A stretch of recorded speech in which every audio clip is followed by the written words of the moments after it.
sanggup lagi, di situ tanganmu bekerja.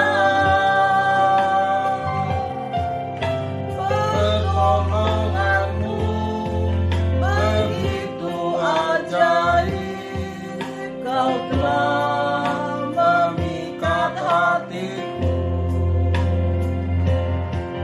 Kini mataku tertuju padamu, ku rasakan kasih-Mu Tuhan.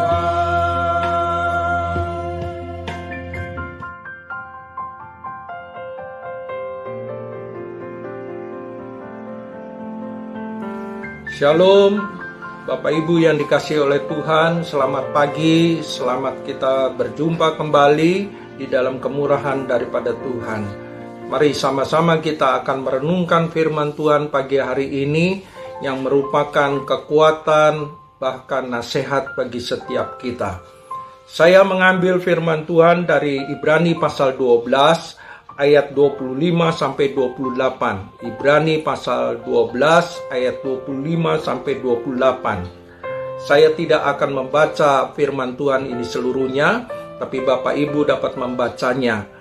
Perhatikan apa yang dikatakan dalam firman Tuhan dalam pembacaan kita pagi hari ini. Khususnya penekanannya ada di ayat 25 yang dikatakan, "Jagalah supaya kamu jangan menolak Dia yang berfirman. Bukan saya yang berfirman, tapi Tuhan yang berfirman." Tuhan berfirman kepada setiap kita, dan termasuk saya sebagai hamba Tuhan, saya pun mendengar firman Tuhan. Firman Tuhan katakan, kita tidak boleh menolak Dia yang berfirman. Berarti ada kuasa di dalam firman-Nya.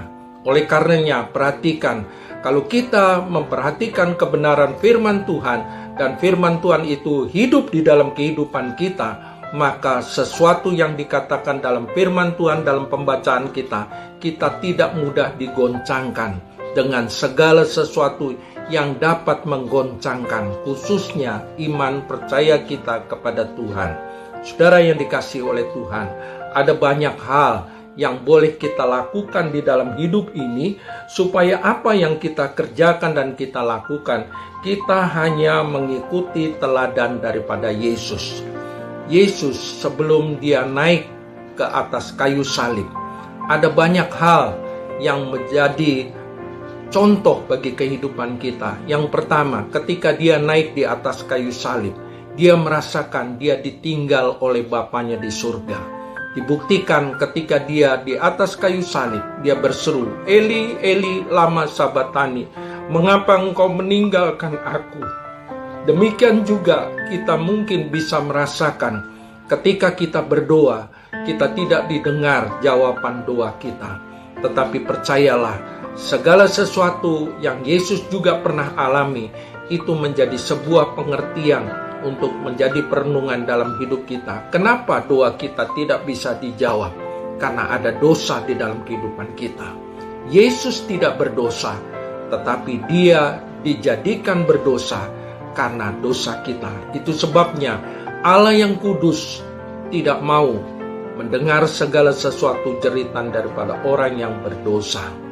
Yang kedua, Yesus mengalami ditinggalkan oleh orang-orang yang ada pernah Dia tolong.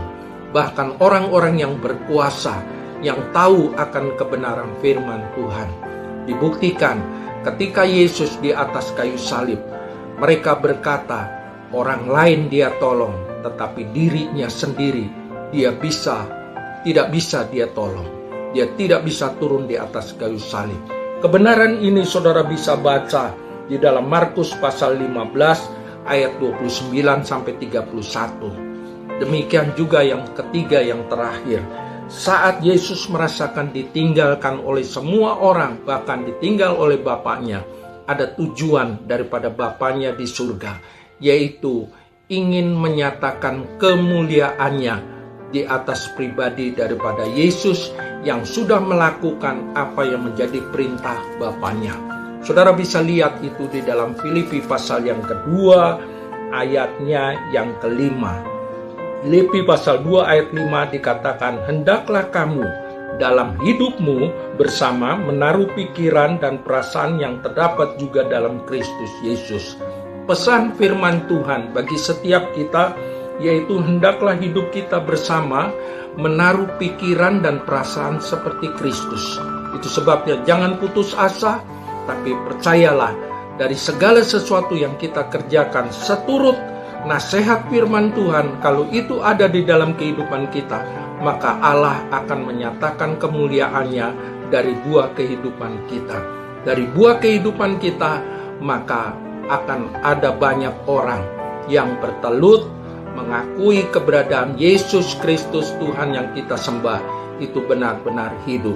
Mari sama-sama kita rasakan pengertian kebenaran firman Tuhan ini dalam hidup kita. Haleluya. Amin. Mari saudara-saudara kita berdoa, kita mensyukuri apa yang telah kita terima dari Tuhan, yaitu firman Tuhan. Bapa yang bertahta di dalam surga, kami sangat bersyukur dan terima kasih.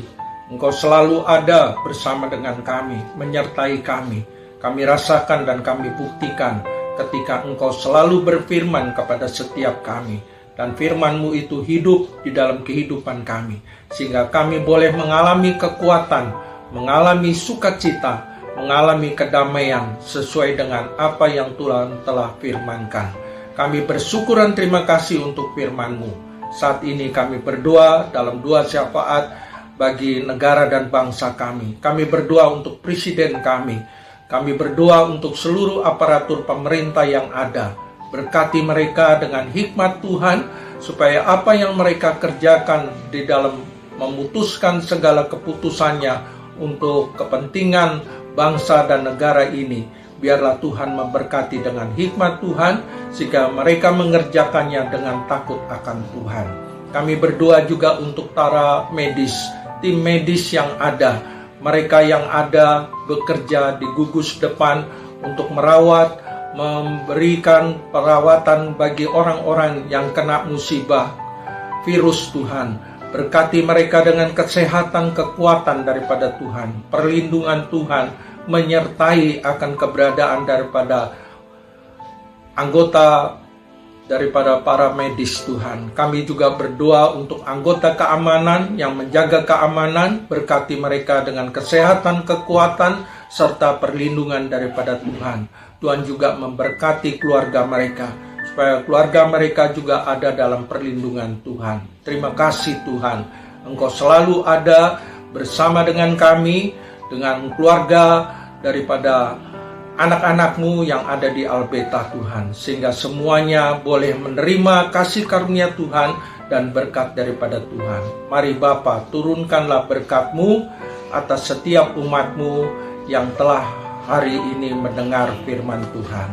Jemaat yang dikasihi oleh Tuhan, terimalah berkat Tuhan, anugerah daripada Tuhan Yesus Kristus, dan kasih daripada Allah Bapa di dalam persekutuan Roh Kudus akan menyertai hidupmu mulai saat ini bahkan sampai selama-lamanya. Amin. Shalom, Tuhan memberkati.